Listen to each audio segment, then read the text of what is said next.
Hey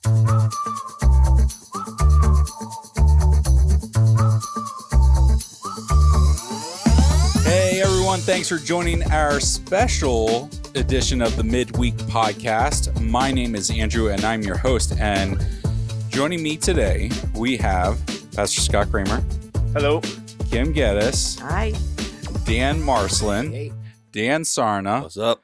Justin Daniels. Hello. And Jonathan DeSanto. Hello. So for our regular listeners, you guys will know who most of the people are. But real quick, I'm going to put the new guys on the spot. Justin and Jonathan, real quick, 30 seconds. What do you do? Well, I do a little bit of everything. It's Identify yourself. mostly, I'm Justin, by the way. Not used to being on a podcast, so this is new. But I mostly handle all of the technical things here in the production department at GT. Just making sure that the cogs can keep ticking, handling equipment, doing lighting and visuals. It's kind of a little bit of what I do here. And Jonathan. Hello, everyone. I'm Jonathan, and I'm the videographer here at GT.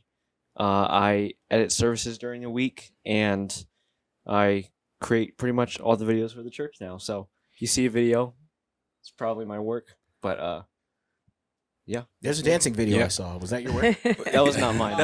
So you don't get credit for it. Nope, not that. Some of the Instagram videos are not mine. And it's probably better to distance yourself from those two, Jonathan. But you might be able to do something more with that dancing video. I don't know. That might come back. That might come back. That needs a remix. No. And yeah, just for everybody who is listening, Jonathan is the newest staff member. And so I think it'd be fun to start there. Jonathan, what was your impression the first year here on staff, but your also first experience with Christmas Spectacular?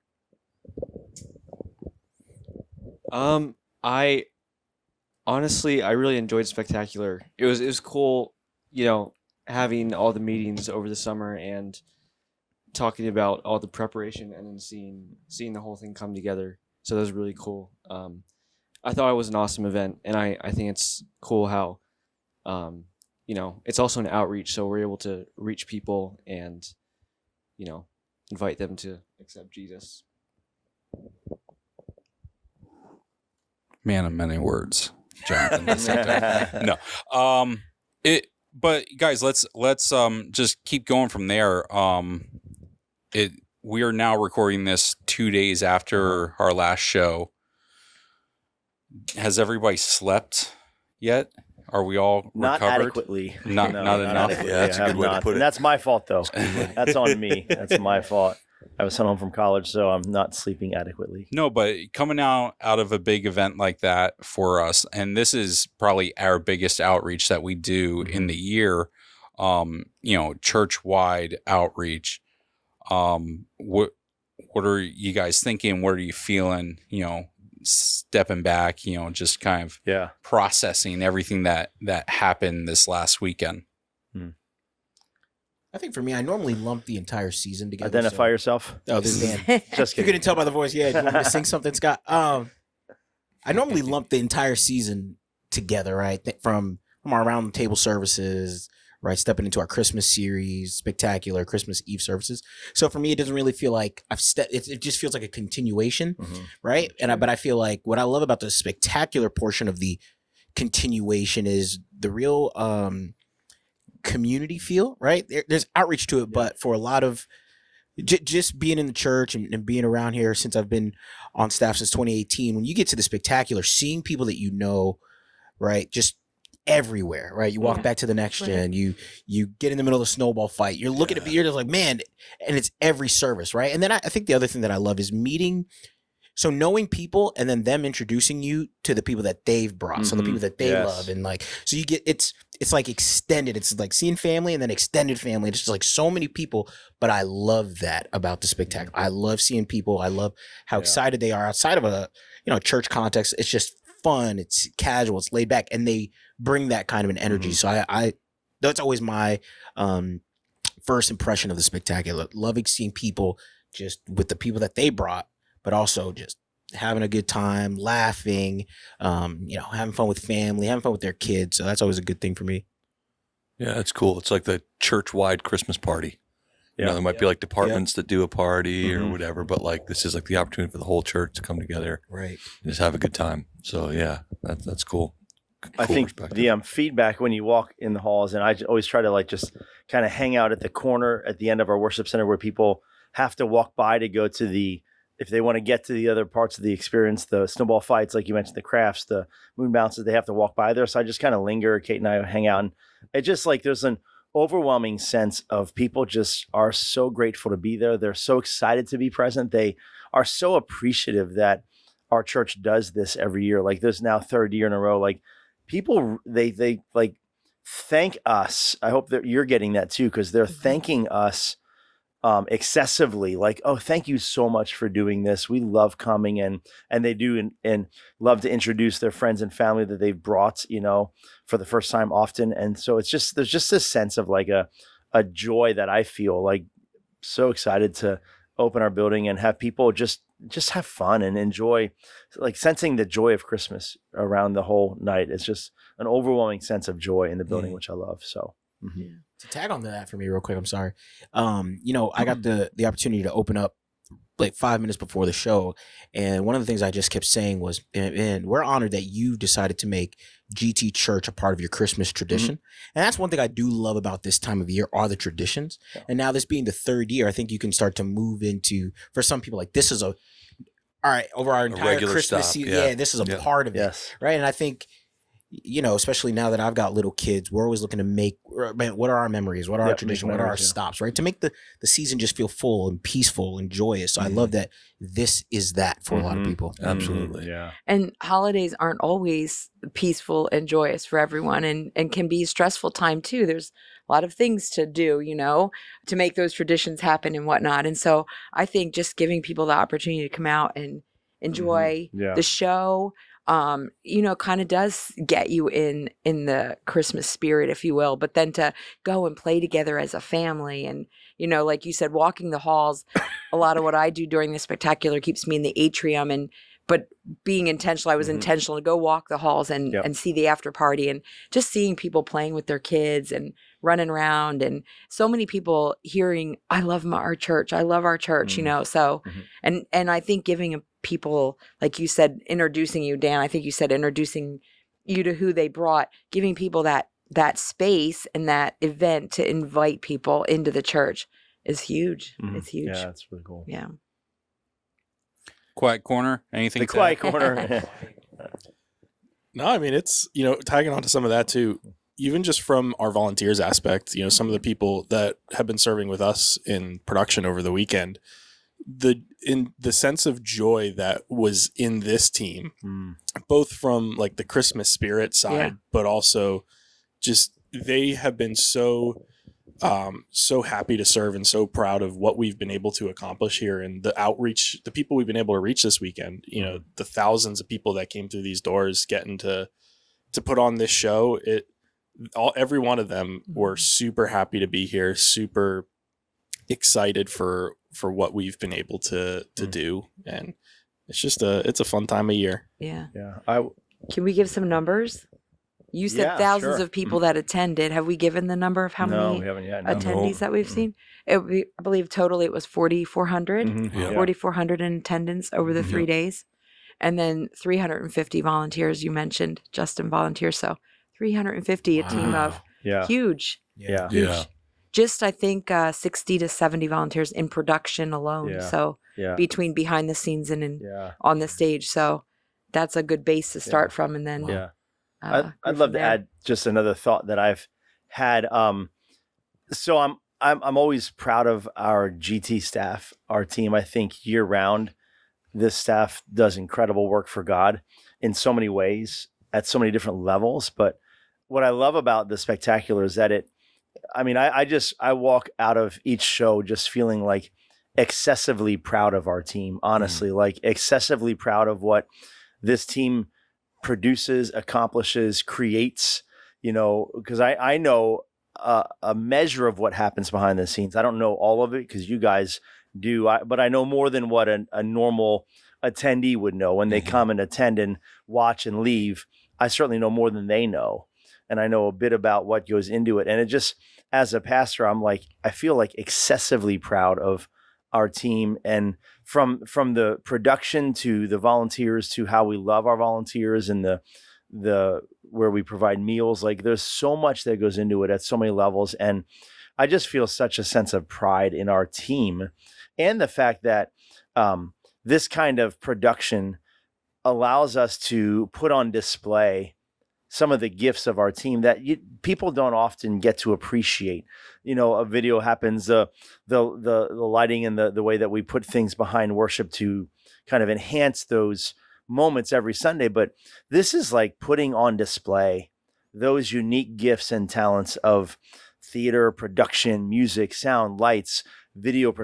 It's just putting it on display, like putting it up on a pedestal. Not that it's not here to worship those things, but we're putting those gifts that God puts in people up on a pedestal, on display for our community to see and to be blessed by. And I just walk away like, man, I'm just so proud of our team and what you guys accomplish in making this happen. Every year so far, all 3 shows have been different, unique, special, but really beautiful. And people just are blown away and love them so much. So it just makes me so proud as the one that God's called to pastor here, So yeah. And to tag off what you said, Scott, I think one of the things that blew me away, when we talk about gifts, and for a production like this, there are those obvious ones and they should be mentioned. But I think what blows me away are the ones that serve in behind the scenes capacities. And, I'm specifically thinking about the ones like you mentioned, the people who made our transitions happen when it came to like meal times and the spaces where the volunteers could go and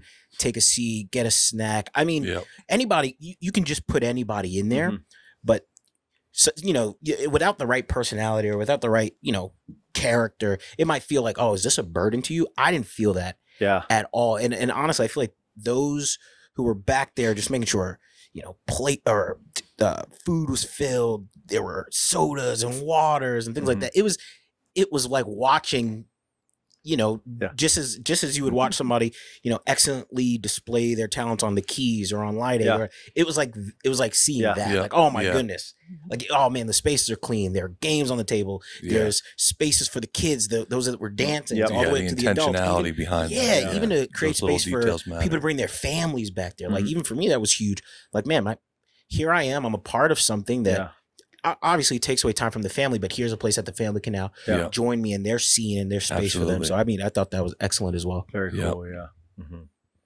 Yeah. I mean, I think that's a big thing for me too. Like, I'm not the most social guy, but like that environment, the last 3 years, that might be some of my favorite times. Like the in between the shows, everybody hanging out together. Like, my wife and kids were at every single show this year and like just hanging out, and same thing last year. Like, and it's cool to just kind of have this goal and just everybody, all the things that go into like making it come together and just kind of seeing it come together and a vision become, something like tangible that you could experience, and that was a lot of, plans and preparation from Kim, you having the idea, hey, what if we make that little hangout, the green room space, just kind of bring a theme to it, and like just changing that from year one where it was Dan and I were like, well, we're here, we have to eat, let's have some food, throw some and like people, walking away from it, like, man, that little ad for us just killed us. Awesome. But to be able to have a team now over the last 2 years just kind of take that and run away with it and make it so much incredible, so much better than what it ever was just a room to sit and eat while we're here for 10 hours. Well, you guys are making my heart so happy right now. So that team was and they were awesome. Well, and you said just that we can use our gifts, and So that team, I hand-picked and hand-invited those people to serve because I knew they have the gifts of hospitality. And so, I knew that they would do it well. And so they were walking around wonderful. hand delivering ice cream. Yeah, Like, that's just next level. Yeah. Like just Yeah. people Well, feel listen, loved. Listen, do- no I Snickers, do- ice cream bars. Ultimate. They were I honestly, do but take We're- some issue we're a with that godsend. because okay. as soon I'll as my retract kids that. sit down with a plate of dinner, it was like then they're coming around. they came every single time my kids sit down with No. food. Eat a they nugget come first, right kid. up. Yeah. My kids had 2 Ice cream. Oreo sandwiches, cookie sandwiches, ice cream sandwiches. But it Ice just cream, adds I'm a like, touch. not right That now. is personal, next Yeah. level. Like we're That's coming right. to you. And to with your the point, fat Dan, boys. some of those people, including my, I called them my hospitality team, but some of the volunteers were here. Now, some people served, during an after party after they went to the show, but there are a lot of people who are here for the entire weekend. That's what I was and thinking too. arrival times weekend. an hour and a half before a show, and so I feel like we have a theme, a culture at GT that we love our volunteers, and so that was just the idea behind that is to just appreciate our volunteers. You're here all weekend. We want it to be comfortable, as you said. Your family, you're taking time away from your family, so of course your family can be with you, and so that's the intentionality behind that room, is just to give a great lounge and a great spot for our volunteers to hang out. And we appreciate you guys and how much time you've given to it, and And we probably had many volunteers who served at all 5 shows, right? well, in all production. areas. Yeah, I mean, there's production, at they were least there. 60 right Right. there. That's unreal. Some of our cafe Every show, volunteers yeah. were the Mhm. same, yeah. Yeah. But that team in the hospitality room, they were Yeah. mostly the same for the whole weekend. So, yeah. So Yeah. moving on real quick, unless if anybody else has something else, I want to talk about the why, and I think I'll just say some big churches can get a bad rap for like the big productions and stuff like that, and like and We won't my name wife names. was showing I'm me thinking showing of me the memes clips I of- see on Instagram well, right now. I'm sure at this point everybody's seen from Flying drum boys. yeah. A certain church in Texas who flew Santa Claus and drummers and all that, like, yeah. and can get a bad rap for like being big and excessive Yeah. and doing all Being this extra, stuff. yeah. Yeah, extra. But for us, it's not, and our mindset has not been about Sure. producing a show as much as producing something where we can kind of blindside somebody with a gospel presentation, but making Yeah. an easy way for people to kind of let their guard down, where people who wouldn't normally come into a church would do that and hear a gospel presentation. And I also, and I'm going to throw Jonathan under the bus again, and you don't have to answer first. You can think about your answer. But like, Jonathan, you're coming from a smaller church and a smaller church environment, and now your first year on staff coming into this big event. So you can think about your answer, but I do want to hear from you what that transition was like for you, coming from a smaller church and onto a staff of a bigger church. But why we do it? Why do we put so much time and effort and energy? And just to tee it up, like, if there's stories that we've heard or things that we want to, that we feel comfortable sharing in this light about, the experiences that people have had and the things that we've seen, not even just from this year, but from the past 3 years. Sure. Well, if I may, I mean, to dovetail off what you've already, said and kind of the heart behind it, is that there's, a couple of different things that we can do and see this event and this outreach as it's an opportunity for, like what you said, Pastor Scott, about kind of showcasing a little bit more of the giftings within this house. We know that there's natural giftings that people have that are from God, and then there's also spirit giftings, from the Holy Spirit that He dishes out as He determines how much each person gets, but it's for a purpose, and that purpose is to build up the body of Christ, and as well as to to advance the gospel message. And so an event like this gives us an opportunity to do that outside of the realms of a normal sacred environment where it might seem like an inappropriate time to do that, right? And the story, even for us behind that, is for many, many years, we would try to cram a both end approach to Christmas Eve, Right. where it was like, oh yeah, let's do a great showcase opener, but then let's make sure it's very sacred and solemn for the belief. And it just always seemed like this is way too much to try to cram into an hour event. And then back then we were doing between 5 and 7 services, depending on, it was like, and we'd be dead by the end of it, and it just seemed like, all right, who was Christmas Eve for? It's really for the believer, right? It's a sacred time to come together and worship Jesus, to celebrate Advent, his coming, for the one who knows that. Now, we believe in outreach. We want to be evangelistic, but we also want to keep the sacred, and because there were always years too of like, feedback from both ends of it. Oh, that was great. Oh, this was not solemn or sacred enough, and all that kind of stuff. So what if we just remove those two things? Let Christmas Eve be Christmas Eve, and then let's be, as a church, intentional about a Christmas outreach. And again, there comes the other opportunity. So not just an opportunity to showcase giftings in a way to further the gospel or to, do something a little bit unique and different, but then an opportunity for us as an entire church to be evangelistic. And Christmas time is one of the easiest times of the year to be evangelistic, to invite people into church, whether they're looking for some type of Christmas tradition, like you said, Marceline, or, hey, things are magnified. You mentioned it's a crazy time of year. The holiday season, anything that's bad in your life tends to be magnified, at least double or more than that because of the season, and so sometimes people can feel hopelessness, feel despair, depression, maybe things in their family life aren't good.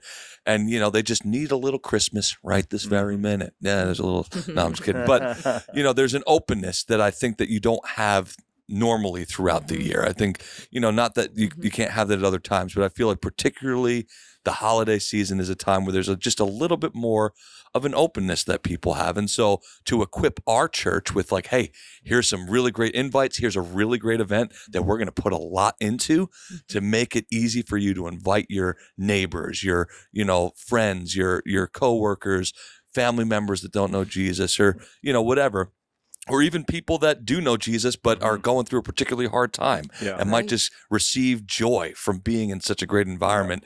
That's really the heart behind it for us is to do that. And I was so blessed that like my kids, man, they wanted me to load them up with invites and they brought them to their school and they're, and just about, everybody that I know of that they invited with intentionality, and there could have been others, but I saw so many families here, my daughter's teacher, who said, yeah, I'm here because G invited me, love that. Yeah. That is just so awesome. And so,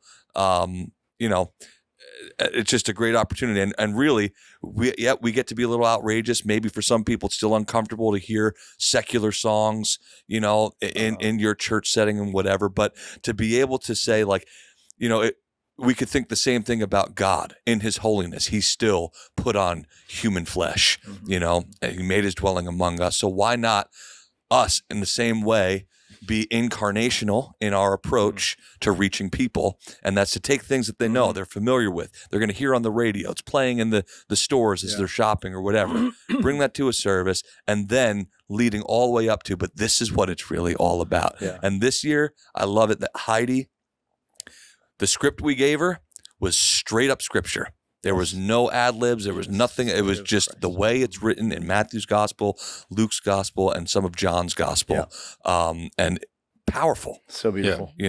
Which real quick, a little behind the scenes thing with that was I had a whole Christmas story written out based off of scripture, but then, use some other stuff to kind of add and elaborate and make it like a more like, immersive story. And Dan and I sat down to just kind of review it and we're like, why don't we just read scripture? Crazy. Like, What a concept. What a crazy idea. Like, why are we Probably stands on its own. overcomplicating Yeah. it? Yeah. Like, Yeah. what if we Mhm. just sit down and just read That's amazing. Yeah. from the Bible Yeah. and just and Yeah. like Let God's word Mhm. speak. Yeah. Yeah, it's powerful. And the imagery behind it again, like all that you guys do to make that Hmm. to help for everyone for it to come to life more. Like it's a beautiful display. It was awesome. Yeah.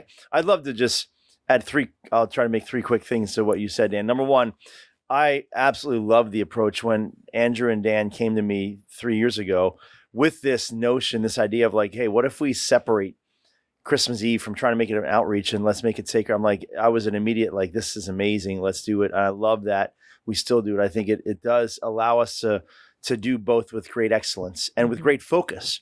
Number two, it is such an easy invite. Like maybe we're not doing a great job, or we can get better at this every year of helping our church family understand, like really kind of grab a hold of how easy it is to invite someone to come to this, right? It's such people are looking, like Dan Marcelin said, like they're looking for things to do and ways to make memories with their kids. And so, And free. and so I just think we can get even better at like really encouraging our church to be advocates, to invite people. Because so Kate and I and our daughter Erilyn did a little Halloween glow in the dark event on our driveway on October 31st. And we handed out no less than 300 invitations for this event. Wow. And it's in our neighborhood, in our community. And every single person, I'm not exaggerating, every person that we talked to about it and handed them an invite card, they were like, oh my gosh, this is so cool.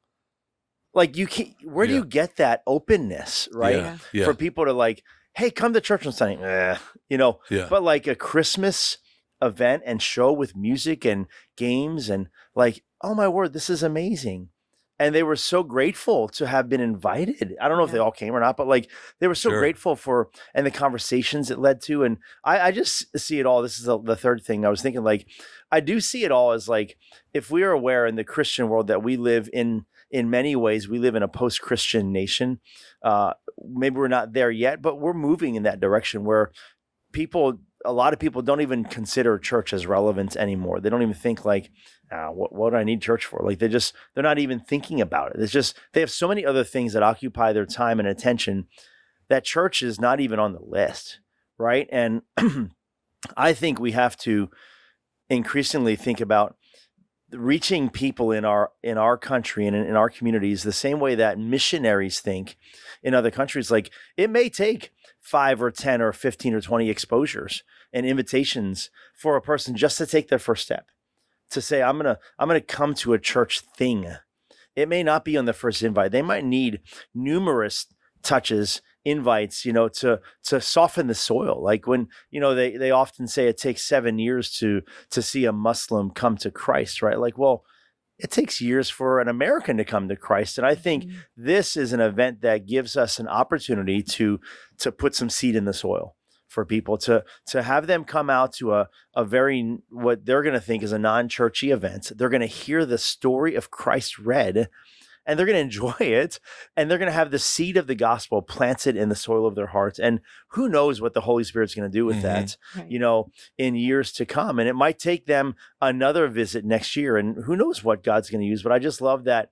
I think it's important for us to remember that everybody has a different pathway to salvation. And this is giving us an opportunity to sow seed, to scatter seed in large quantities, and to help break down the barriers that people have to even misconceptions they have about the church, or accurate conceptions that we can dispel being a different kind of church. There's so many thoughts I have, but I think it really does. It can be so missional for us to make this an opportunity for our church family to invite others to come and hear the story of the coming of Christ, read to them, and then give them explain the gospel and pray for them. Like, it's just I love the format of it all. So When you mentioned So the good. invitations, I think we had very few invitations left at the end. Very few. my Wow. daughter probably handed 50 out. Yeah. I mean, she's just crazy. incredible. 7th grade girl in Wyomissing, just wanting to hand them out. All her classmates, her teachers, her principal, like her cheer coach, like they're all getting one. Yeah.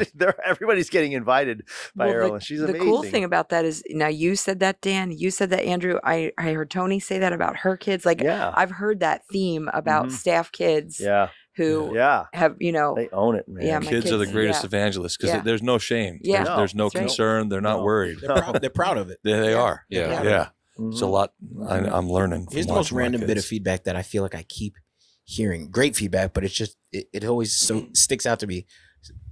I feel like most encounters that I have with people who visit or they came to the spectacular for the first time, they'll always point out how clean the church is. Hmm. I'm not joking, and how Hmm. like Wow. and how much that speaks volumes Mhm. Yeah. to Interesting. them, right? So when you're talking about everything, right? You've got the lights, the decorations, but even how clean a space is. I wonder if we should put that on the road sign. Yeah. GT Church, Very cleanest clean. church in the county. Very clean. Cleanest church in the county. Very clean. I Very have a friend who comes to life group here with me. She goes to a different church, but she says that about You our see what- church you see all what the I'm saying? time. I've heard people say She that. Not this does. weekend, but I've Yeah. heard people say Yeah, that. Yeah. she I've heard does it. say that all the time. Yeah. How clean our church is. We don't have Thank church you to our What are nights. y'all team staff. doing Thank at you, other housekeepers. churches? You guys That's are what I'm always amazing. wondering. That's what I'm always Yeah. wondering. What's going on? Well, at other now, churches? let's be honest. Our people, we make a mess. I mean, with Yeah, how much we we do. do Yeah. and the Oh, yeah. energy it takes to make this happen, Sure. we make a mess. But Yeah, I mean, listen, That's true. there is a crew that came in here Saturday night and were here for hours. Right. They were the last ones in the building Right. because we had We had service Sunday church morning. Sunday, right? Yeah. Like, Yep, totally. It's Can I speak to that real quick? Yeah. I just want to, for any of our staff that are listening, I want to shout out to our staff and our volunteers who agreed to that. Because I felt very strongly that we should still have church on Sunday morning, and some of our team did as well. But I just Some of our team. yeah. But I'm like, you know what? The spectacular is an outreach. I It's- did. It's not a church Yeah, service. No, I don't. Yeah, I don't. It's not a remember church us service. It's not wanting worship service. in the word. Yeah, And right. I felt very strongly, no, we're still having church. Like Right. we're Yeah. not getting, this isn't a replacement for. And I had people asking me often, are you guys still having church on Sunday morning? I'm like, 100% yes, Mhm. like absolutely. And I was so proud to tell them, and our staff was like on board with like, yes, Right. absolutely. We're Yeah. still going to gather on Sunday morning because that's what the church does. We Yeah. gather on Listen. Sunday morning and we worship the King of Kings and we declare the great. word of God. It was a great day. Yes, It was an great. amazing. You It was know a what? long day, but it was a good day. And most of my volunteers for Sunday morning were spectacular same. volunteers. I saw that Right? too. Yeah. I just Like- want to shout out to our whole team that was excitedly supporting that vision. Like, no, we're of course we're having church. That's what we do. Like Yeah. we're going to gather and worship Jesus, and if it's for 200 people or 2,000 people, we're going to do it. Now, Jonathan, you've had a very long time. to I think was about an thinking answer. that. I'll go back to that So- now. So Perfect. Clean church. That's where you can jump off. How do Yeah, I how get a clean was word the in? church you came from? How No, I'm just clean kidding. was the I'm church? teasing. my church is pretty clean. Not bad. So yeah, as far as my transition, I would say it was definitely a bit of a shock at first coming from a smaller church to here, because my church was maybe like a couple hundred people, so pretty small compared to here at GT. But yeah, it was definitely a bit of a transition, but it also wasn't as scary and as big as I thought it would be. I mean, it was a big transition, but it wasn't as big as I made it out to be in my head, if that makes sense. So, yeah, it was. I think the biggest change for me was just being in a larger church, but also being around all new people, coming here and not knowing anyone already. So, that was the biggest thing. But what made the transition a lot easier was being around just an environment of great people, and So can I ask a follow-up question to that? Sure. Going into the Christmas Spectacular, did you have preconceived ideas or feelings about a big event like that?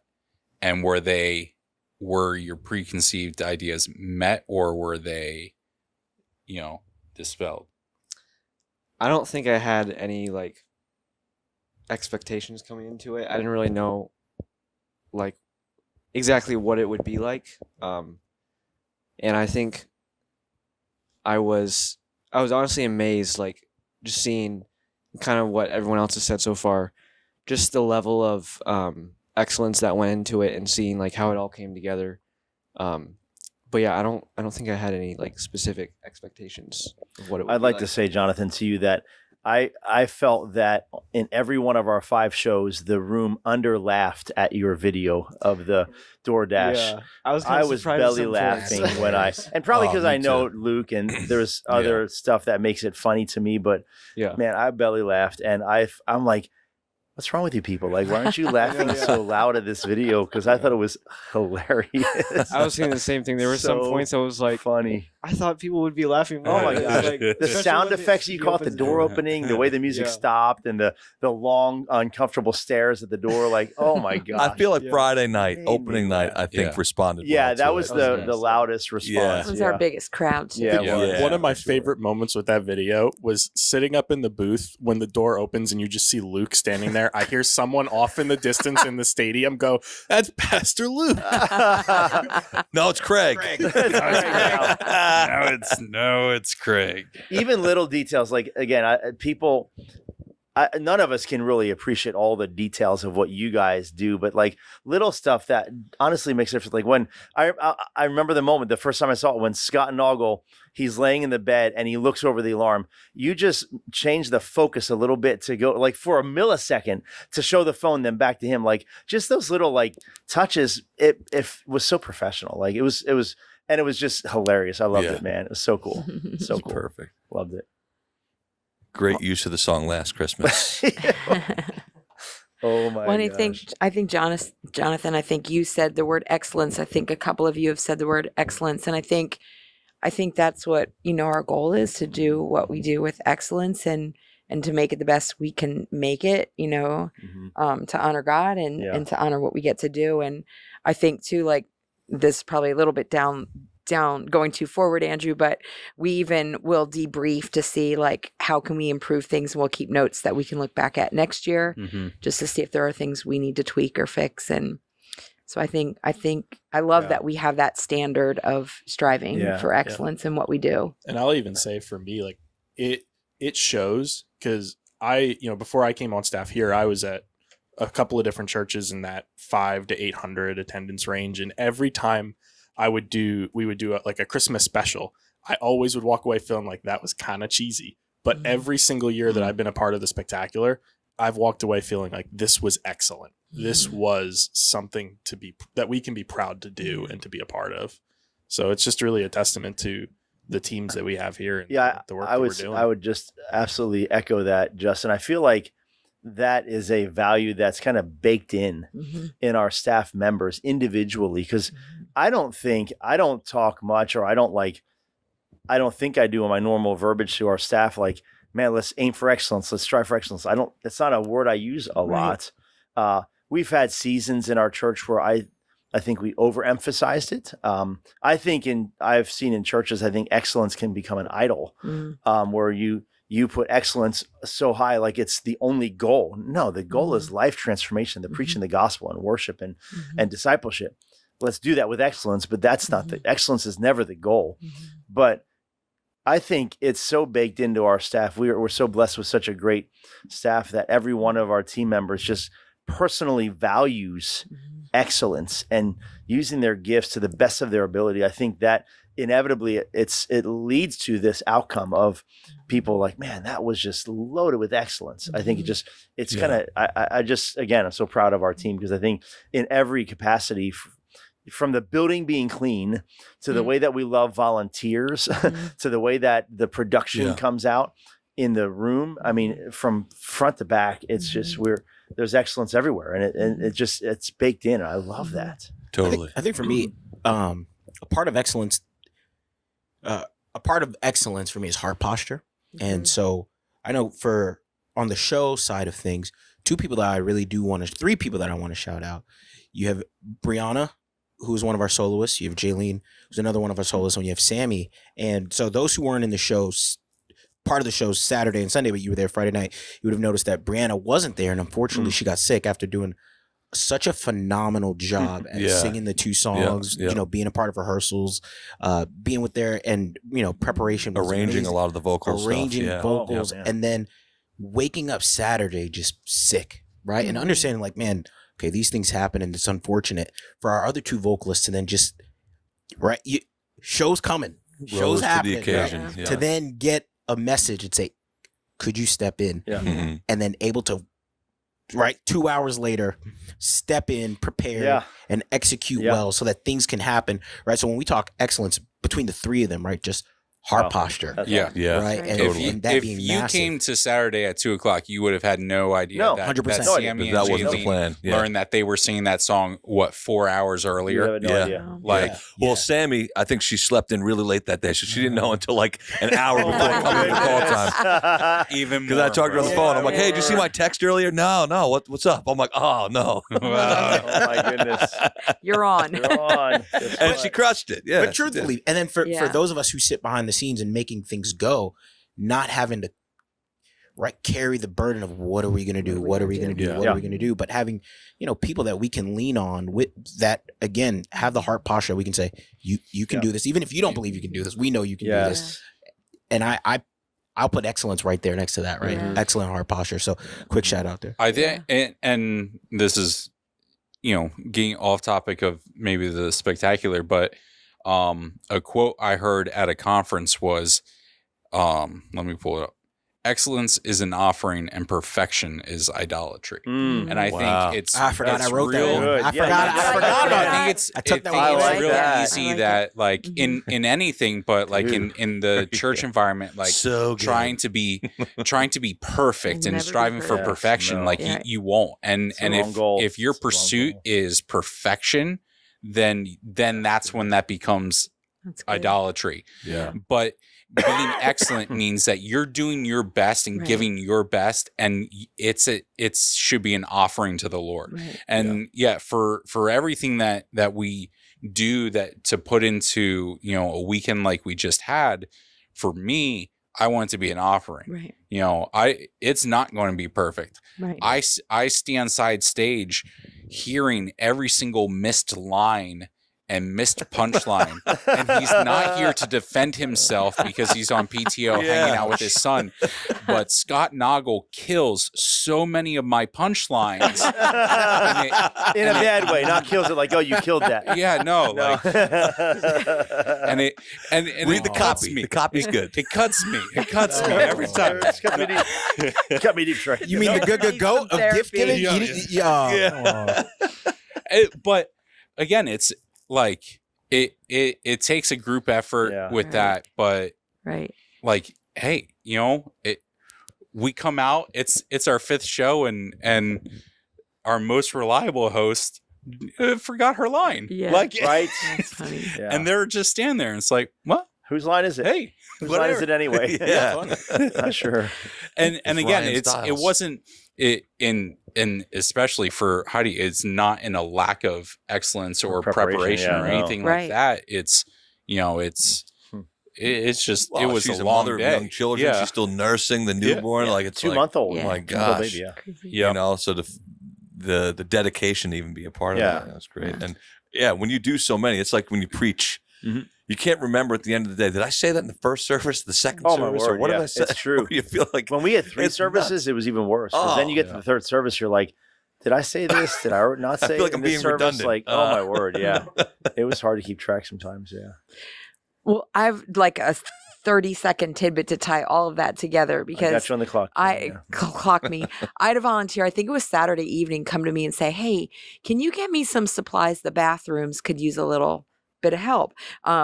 Notoriously, I don't know if this is true in the men's, but in the women's bathroom, there's just always water that pools on the countertops. And yeah. if you're Not here, like Never not, happened. never Never for you happened. guys, okay. Never, I don't never, think never, it has never. anything to No, do with the pool's in a women. It's different just area. okay. Thank you, Dan. TMI. Is that a punchline right there? Well delivered, Dan. But she came to me and she was serving, I think, with guest services as a greeter, and I was like, oh, you don't need to do that. Like we have a crew coming in to clean. It was close to the end of the night. She was like, no, I just don't want to use up all the paper towels out of the dispenser. So I, gotten her some stuff, and she's like, I just want to wipe up, the water on the counters. And that goes to her heart as a servant. Like it didn't Yeah. matter that it wasn't what she was here to do. She is owner, like we talk about this, right? Mhm. Just be an owner. So she was just being an owner. Mhm. This is my church. I want to clean up Yeah. this bathroom right now because Yeah. I see a need. right. I'm going to fill it. And so that's what I love so much about our Absolutely. volunteers too, just the Yeah. willingness to do Yep. whatever is needed to, Ownership. help out. So 100%. Mm-hmm. Very cool. Any other stories? Anything else that you guys want to share? No. I think something that I love seeing are the people who for this year, it's their third time being a part of it. Mhm. And I think that's a testament, right? Like I mean, a lot of our team, a lot of our musicians on stage were, volunteers, people that you'll see coming to a Sunday, but some of them weren't. Some of them are hired musicians, outside help. And this is their third year. Mhm. You know what I mean? I think that speaks. They look forward to it. Yeah. Yeah, they look forward to it. They Yeah. you don't have to do this. Their third year, Mhm. and I just love that. To me that speaks, and I love being a part of helping them want to come back. So Yeah. Do we want to talk a little, everything that leads up to a show like that for us? I think that'd be I mean, cool. Yeah. I think so I went back and looked. The first meeting that we had for the show, and now by me that we had, I mean me and Dan Sarna, was April 24th.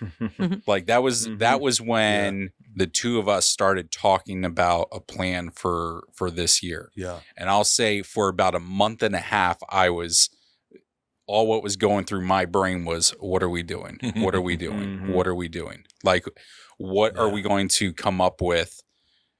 Andrew, is that when That's you start different. the countdown? For those you don't know, Andrew gets the running countdown. Right. I mean, and he updates you. He probably has it for 2025 Well, and I don't already. know if you're He's like, showing me his countdown right now. No. How many days? If we keep to the same weekend, 360 days. until Wow. opening night. Wow. Spectacular. well, and 2025. sometimes coming off the event, like right now, there's some ideas I'm already getting that I don't want to spend too much time on, but I just jot it down. Jot it Let's down. return to this Mhm. so that when we get to that mode again, Yeah. there's already a starting point of like, well, here's some things, and maybe we don't use any of that at Yeah. all, but at least it gives us a starting point. And I think that you and I are always thinking kind of that way, like, oh, let's tuck that away, and that might work or whatever. Well, even our meetings this year Yeah. when we met as a full team got easier, I think, because I feel like everybody's in the groove of what you're doing and what Compare needs it to year happen. one. Yeah, year we Yeah. one have a was pretty like- solid template. We were more Yeah. talking Yeah. about timeline and things like that, Sure. but yeah. for Oh sure. man. I mean, really going back after year one, that was such a train wreck. I Year can't one was believe so many we intense pulled a meetings show and- oh my off, gosh. let Yeah. alone.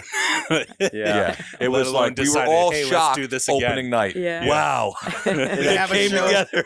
Actually came together. And it was beautiful.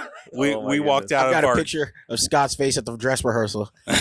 I'm just joking. I don't have I don't. I have a pretty good poker face. well, it's better than some. Or from some people after the dress rehearsal. Yeah, I decided I wasn't inviting anybody to that with how bad that was. Oh my Like, goodness. Couldn't, and then they were upset after the show went, oh wow, we actually pulled it Pulled it off. I off. wish I had invited more people.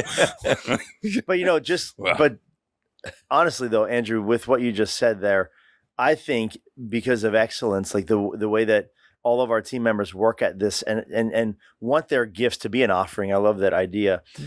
It gives our congregation so much confidence in inviting people to this. They're not, I don't think they're doing it with trepidation. Like, oh, I hope you enjoy it. Like, you know what I mean? Like No, they come you don't to want to invite expect it, people yeah. to come experience something if you're not confident that they're going to have a good experience. Yeah, that's I a good think pressure for us our to feel, though, too. congregation, I think, by and large, has a high degree of confidence.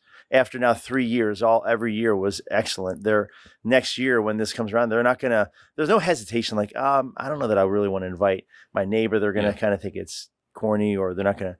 No, they're gonna love it. And I'll add to that. I noticed quickly that, man, for those of us who sit behind the scenes, our perspective is way different from someone else's, because knowing what it takes to go into it, knowing what we have and what we don't have, where we've got holes that we've got to fill leading up to even like a dress rehearsal and things like that. I get that my perspective, if someone were to go, man, where's the shows at? How do you think it's going to be? I go, oh my goodness. And then they go, Yeah. we've loved every show. Yeah, So that's right. this one's only going to be better. Their expectation is, oh, it's going to be even better. And here I am like, Lord. But it's true. It's a perspective. And thing. so Dan and I met over lunch and started talking ideas April 24th. And then like a week or two later, we sat down with Scott and just kind of shared like, hey, this is kind of the direction we're thinking we're going for this year.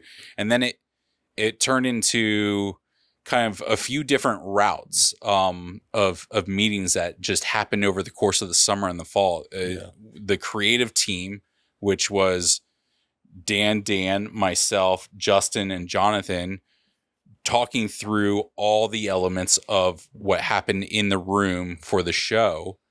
And then there was a group focusing on the after party and all the experience stuff.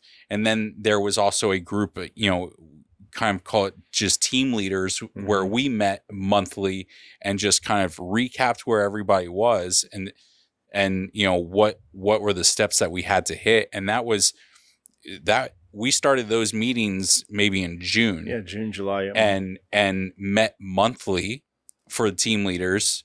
I don't know how regular the after party. I think they're kind of down to a bit of a science, and we tried to add a few different elements and a few different things to that to just kind of spice some of those experiences up for the people who were attending. But then for the creative team, we were meeting throughout. We held auditions for the first time this year. And found some like new talent that we didn't know that we had in the church, which was the purpose of the auditions. And band started rehearsals in October. And they were here. Our in-house musicians were here every single week through October and November, minus Halloween and Thanksgiving. Those were the only Thursdays where we didn't have rehearsals. A rehearsal of some sort. Some of the nights we did cut the band because there were some arrangements that we hadn't received parts for that we had being written specifically for us for this event. But the dance team, all of that, they just did such a great job. And so every Thursday we did have people here working on that. So. And then we start heavy volunteer recruitment in November, right? Yeah. Yeah, I think it was very late October, early November. Yeah. And I think we had most spots filled, and by the Sunday before. So, yeah, because it's getting people to understand the urgency of that. Yeah, leading up to it. So, do you know off the top of your head how many serve spots there were? Like best case scenario, if we had with all every 5 single shows, like well, spot. I can say that we had about around 150 volunteers for any given show. So some people served multiple shows, but so if you take about 60, I think you guys had on production, that's still a lot of additional volunteers. So almost 100 volunteers for everything before and after the show to take place. Yeah. Amazing. Yep. And so potentially 500 people outside of what is happening in the worship center for the event. Right. But and again, some people, did multiple shows, but and most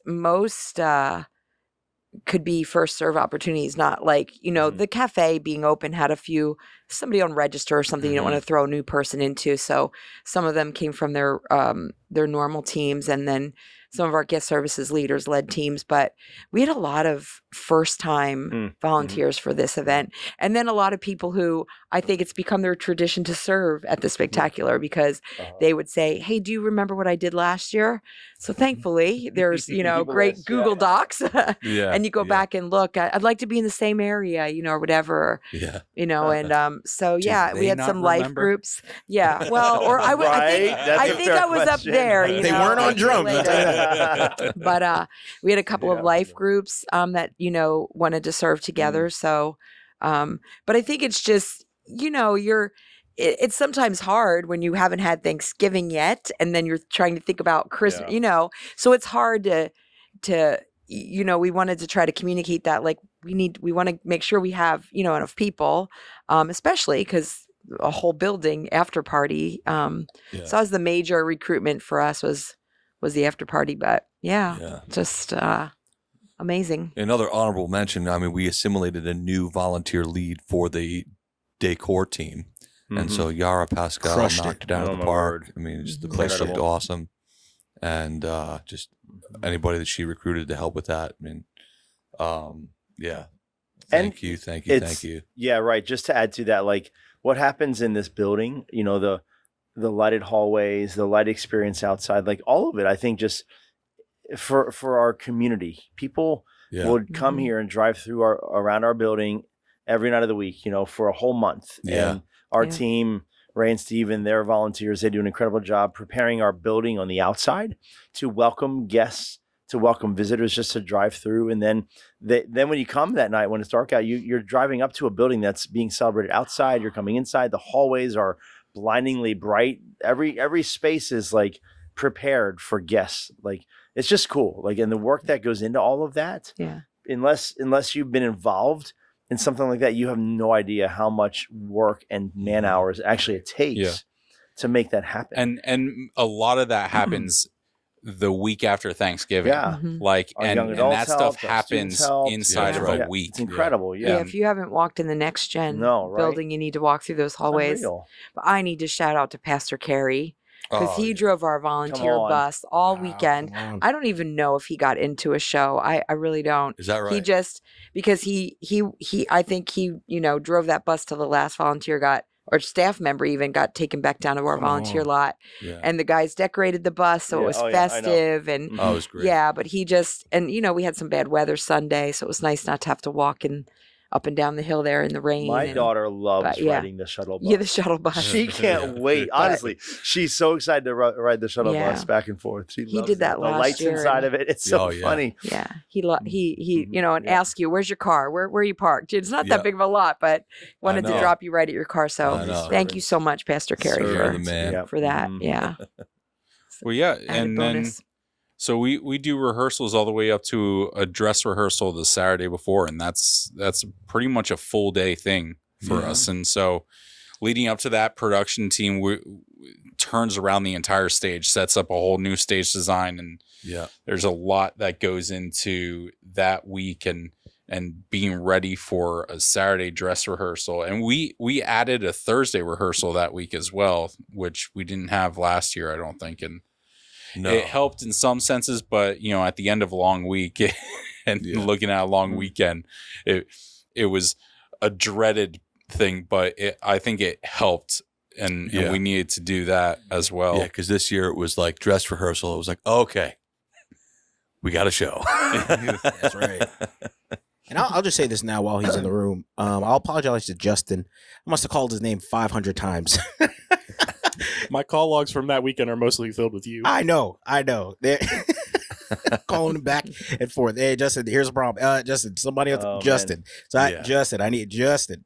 That's saying it in my sleep. So. Yeah. I added a few as well. And to give context to our listeners, so Dan Marcelin was like the Oz the Great and Powerful behind stage, because he was on, he had the script in front of him. He had, mixing in-ear monitors for singers on stage, as well as communicating with the band and sometimes stirring the pot with the band, but not sometimes. The whole time. No, but really such a vital role of just keeping everything together, reminding people of cues. And, we realized after the first night, we got to make sure everybody can hear, because there's like, we're supposed to be on stage, we're supposed to be off, what's going on? Then like half the stage leaves, half the stage still on. Anyway, but such an important role from that behind the scenes portion of keeping all that together and reminding people what's happening, keeping the flow of the whole event moving. That's really awesome. So, which is why then you're blowing up Justin's phone. That's exactly it. The whole time. So. Yeah. And then we run shows, and that kind of, it's a long process. It definitely gets draining. I know for me, I think coming out of the dress rehearsal, I still wasn't sure. This was, I think so. Year 3, so year 2 last year, was really like going into it. We're like, hey, yeah, we have something. This is going to be a great show. Yeah, and knew it going into the dress rehearsal. And I think there was a lot of, we were still kind of changing plans and changing songs and stuff like that, like into September this year, which didn't happen last year. So I think just kind of coming into it for me, I'm like, I don't know if we have anything. But it goes to like what you said earlier, Dan, like the people coming, they don't put as much like care into like what it is as we do. And for me, I just want it to be a good representation, and I don't want to walk away and having anybody feel like, oh, that kind of was a waste of time. Like wish I didn't come. Right. So for me, just kind of even getting through the dress rehearsal, I just was like, I don't know. I don't know. We'll see on Friday night how it really turns out. But yeah, I think it all kind of, it came together. Yeah. A few little odds and ends that last week to just kind of really tie up some loose ends. And I think all in all, it was overwhelming success. And other aspects that people wouldn't even think about, like, you know, you guys have to go through and have a really clear plan ahead of time to rent the lights and the fixtures and things that are needed to make it feel like a full scale production. Like we don't own all that stuff. We're blessed with a great facility and great resources, but you still, in order to make it really like pop, like a professional production, you guys are renting gear and lights and things to make it, take it to that next level of excellence, so that when people come, like, because people are accustomed to going to great, we're blessed with great Christian concert venues around here in Santander and the Giant Center. People see great concerts and experience great light shows and things like that. And they come here and they're like, that was good. They're not like, okay, well, that was just kind of a really boring, lame church thing. No, like, I think they're leaving here like, dang, like that was top notch. Yeah. You know, but it takes a lot of planning ahead of time to even know what we want to do and what we want to produce, and then what we're going to rent to have it here, and offloading, unloading that stuff, taking down the night after the last show. You guys are still here afterwards, like removing it, uninstalling it, loading it up. Like it's a ton of things that people would never even think had to happen to make this happen. So, and Sunday services are still happening every week, and all the details. We're still having church this Sunday coming up. No. Just saying through all. I am. We are. I know. I'm just 9 and 11. I want to send the wrong message here. On Monday we have a service at 7, and then Tuesday 3 and 5. That's right. Yep. And the following Sunday. No, just making the point that in all of that, there's still normal rhythm of Sunday weekly services across both of our campuses, and all the ministry that's happening here on a weekly basis. So it's a huge undertaking, but it's worth it. Yeah. Guys, I want to kind of respect everybody's time, and I want to kind of start to bring this to a close. The landing gear is out, and we're, hanging the close. But real quick, let's just kind of go around. What was your favorite part of the show? Our favorite part of the show. What was your favorite part of the show? What bit, what segment, what song, what joke was your favorite part? Oh man. I have a couple. You that sounds can somebody else go like first? Cheap. I love the one I loved. I thought was so well done. I thought all of the songs were well sung. Get to it. Come on. Okay. You're going to hurt some feelings. You're going to step on some toes. I know. Don't be The diplomatic. landing gear's here. out. I liked these are a few of our favorite things. I thought that was a great song. Dan, you performed it so well. What killed it? What you killed it. And what was on the screen was just so, again, next level. We could have done that song with just a still image, but no, man, like we are supplementing it with a full immersive experience. Wild and I think geese people flying with the oh my gosh. But like that song was just so good. It was so well done. Yeah. Awesome. So that was one of my highlights. Yeah. Mm-hmm. Well, I'm going to say some aspects. I love that we have youth, that we get youth involved. I loved that some of the performers embraced the theme of the 80s. Some wore some wigs. Some more than others. Wigs. Living out their dream. The mullet on the drummer was next level. Someone said, "May I can say a name, right?" Yeah, sure. Someone said to Juanita, she was like, "Oh, I didn't see you," or something. And Juanita was like, "Well, I was in the show." And she's like, "Really? You were in the show?" Well, she. Listen, I might get in trouble for this, so Ange might not find out that we did a podcast today. Ange did not realize until the 5th show. She watched the show 5 Yes! times. Oh, She did not my realize word. Juanita was singing That's That amazing. hair that she had though Until threw me so the much. last show, and oh she's my like, That's amazing. heavens! and she saw her in the cafe, and she's like, "Oh, Juanita's wearing the same thing as one of the singers," and still didn't. oh put it my together. gosh! Okay, now that's, That's- yeah. that's awesome. Well, you know, mom with 2 young kids. Yes. Kinda, It's funny You because know. my wife said You're gonna have to make her a really Same good thing. dinner now for sharing that story. Was supposed to be in the show. Yeah. I didn't see it. Oh my word! It's on stage. So I think that just, again, that goes back to just like embracing that and putting the little things into it. So I do. That's what I just loved that. Yeah.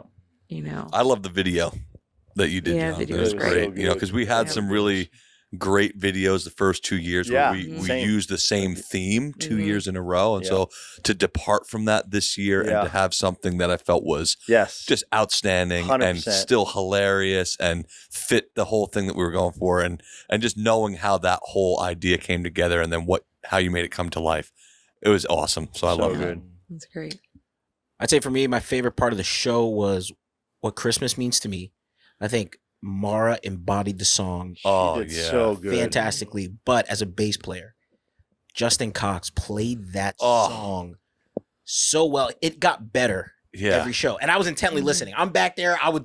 He headphones channeled, on, he volume became Joe Dart. It was phenomenal. He did. So It can was you phenomenal. take 30 seconds and explain that response? Because I wouldn't even notice that.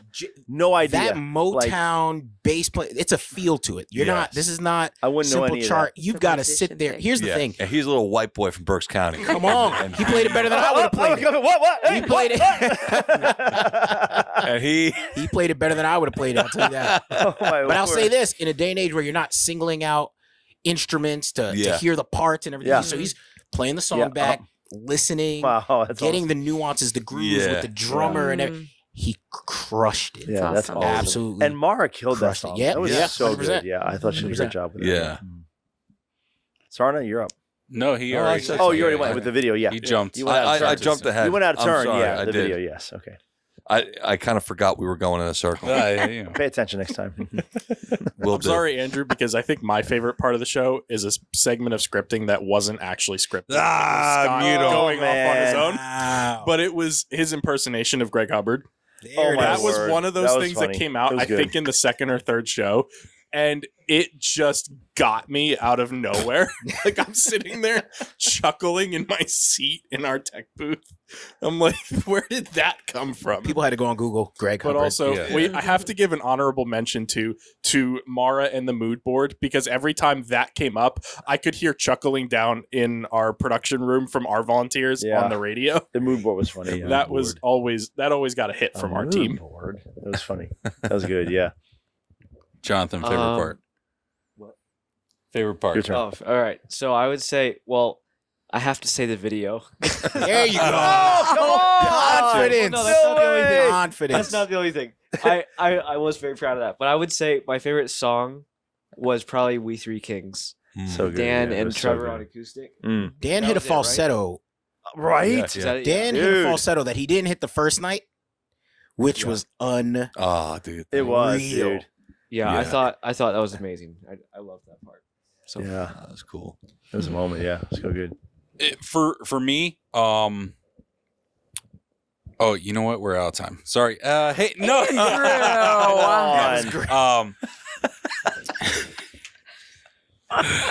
on. It was a Christmas story, man. It was Yeah.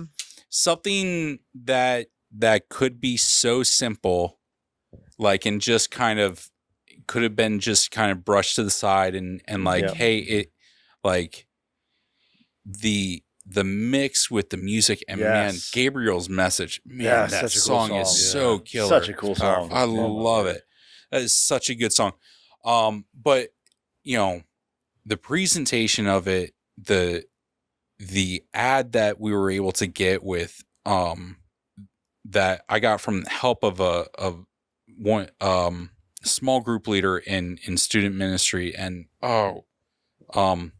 Jose Diaz. Am Yeah. I Jose saying- Diaz. Yeah. Jose Diaz, you know, getting imagery for me to do Yeah. some animation to just kind of go along with the story great, and just kind of like add a little extra to it that just kind of See, I didn't even know that. That's really cool to hear that he was a part of that. Yeah. That's awesome. Here's something else you guys don't know about Gabriel's message. So the way the song is structured, it's in a minor tone, so it sounds like, you know, Jewish sounding. And so at one point in the ears, I got on Spotify Jewish party songs, and while they're playing that in the ears, way. this is stuff you'll never know unless you're wearing ears. I start playing this music under this beautiful time. You are banned from the building next year. It was phenomenal watching our musicians on stage That keep was the to straightest. Trevor. He pushed right through it. He didn't push right through it. I mean, Well, to the novice listener, he did. no, oh yeah, right. No, it was phenomenal. It was Oh my gosh. So I did, Andrew. You're going to push people away from wanting to be a part of the No. music. I'm never serving with again, you. 'cause Yeah, it's right. Andrew, I absolutely love the reading of the story to song, story, song.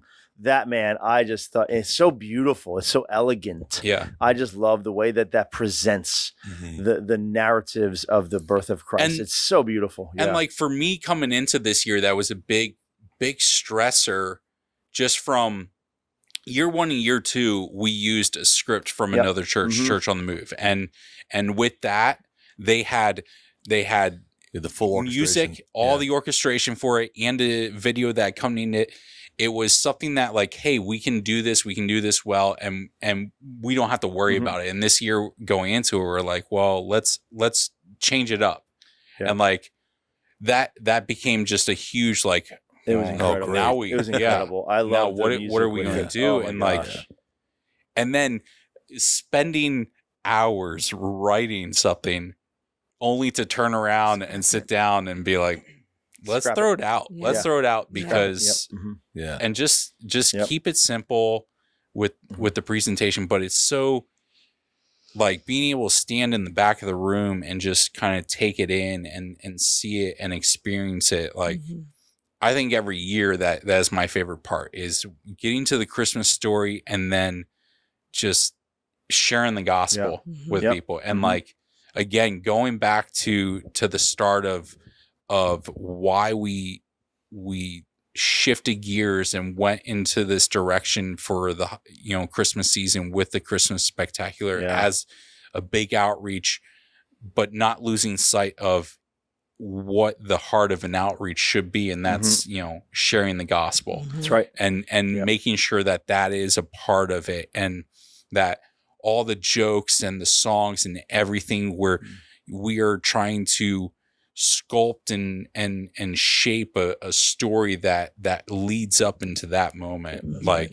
So for me, like it's an easy favorite part every year, because like all the work, all the planning, all the ideas are to lead to that, and seeing that come together, like just And even from my perspective, in like the lighting design for that segment, sitting the week before the show, looking at the scriptures we're using, looking at the songs we're using, Scott, you were telling earlier about how we rent all the, like basically an entire 24-foot trailer full of lights for this show. But for that segment, I'm sitting there thinking, I don't want showy. I don't want this to be, people are looking at all this fancy stuff happening. Let's make this timeless. Let's make this feel respectful of this message that we're driving. And that, that segment for me just felt so powerful watching it, sitting there and watching it play out during each show, because, this is not the time. The first half of the show was the time to show off what we can do. Now we can focus in and just present the gospel. And there's nothing else in that moment that matters. 1,000,000%. Yeah. Awesome. I know we said this earlier before we started, but it's so weird to be sitting here Tuesday looking back. It's over. Yeah. That it's, Coming on, kind of behind us. And I mean, of course we look ahead now to Christmas, but you spend all of that time, like you said, April and then summer to getting others on board, and all of the time leading up to it. And then, yeah. It's good stuff. guys, What a great weekend. Yeah. I don't have anything else. If anybody else has any stories or anything that they want to share now? Not a story, just a quick Yeah. thought. As I was sitting here thinking, I think something else that I love about the Spectacular as a whole is the vulnerability in relationship with people. So there's a lot of, there's just downtime in between the shows, and I love when I get to just be real with the people that we're called to lead, right? And to see the leaders and those on staff as real humans, right? Like, man, they're tired, or they might be frustrated, or they might be stressed, or they might be nervous, right? I think when you don't get that FaceTime, aside from just a Sunday, you might think, man, oh, it's perfect, they've got it, it's all together. But when you're full on weekend, it's a lot of time together. You're gonna see some people, right? I mean, hopefully not unhinged, but down, right? Maybe they're quiet, maybe they're not joking, maybe they're in their thought process, and I love that because it brings us real humanness to what we get to do together, right? We're sitting down, we're having a meal, but man, by the fourth time doing this, you might not want to talk and joke, and that's okay. Get to sit there and enjoy each other's company in silence, or you get into the conversations with the people that you normally probably wouldn't have the time to talk. I saw so much happening, and so people are exchanging numbers back and forth, and they're getting into stories. I learned so many things about people from their real everyday life that I would have. When do you get the time very cool. to get to do that? And I thought, man, that was phenomenal. It's great. Great stuff, guys. Hey, thank you guys for coming in. It's a crazy week around here. Turning around from Christmas Spectacular to Sunday morning and Christmas Eve services. Appreciate taking the time to sit down and just kind of talk and share some stories and reminisce about Christmas Spectacular 2024. Yeah. Only 360 days till next time. What year do we do a greatest hits year? You need at least 5 years under your belt. 5 years. All right. So year 5, we got it. That would be fun. Yeah. You killed my plan already, Dan.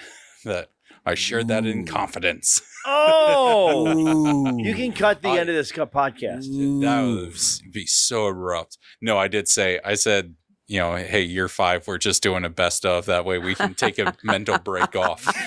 I remember you saying something about like, this isn't live. Cut it out. I remember when you get to set, you said like, oh, when, I thought it was a great idea. But now Listen, when it doesn't happen, these people will not. These people listening today will not remember that. It's all good. Still go with it. No, they weren't sure where they served last year, so let's go.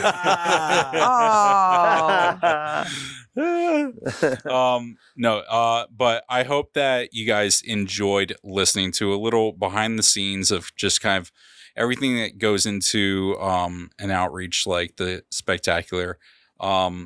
We will get back to our normal midweek podcast in the new year with a new series. Scott, do you want to do a little promo of what we're kicking off in January? I would not be against that at all. Going to do a 4-week series to start the new year called Free Indeed. I feel like, and I think we all would agree, that many people might appear free on the outside, but internally they've got some inner conflict, some struggle that they're wrestling through, whether it's anger, it might be unforgiveness, things of that nature, the matters of the heart. And so we're going to take 4 weeks to expose those things and look to God's word and the Spirit of God to help people truly be free. Jesus said in John 8:36, whom the Son has set free is free indeed. And I don't know that everybody's experiencing free indeed like they're meant to be. So that's the goal. Yes. Well, can't wait. Look forward to diving deeper into that. Yeah. But until then, I hope that everybody has a wonderful Christmas and New Year's. Get some time, connect with some family, relax, take care. God bless. Merry Christmas.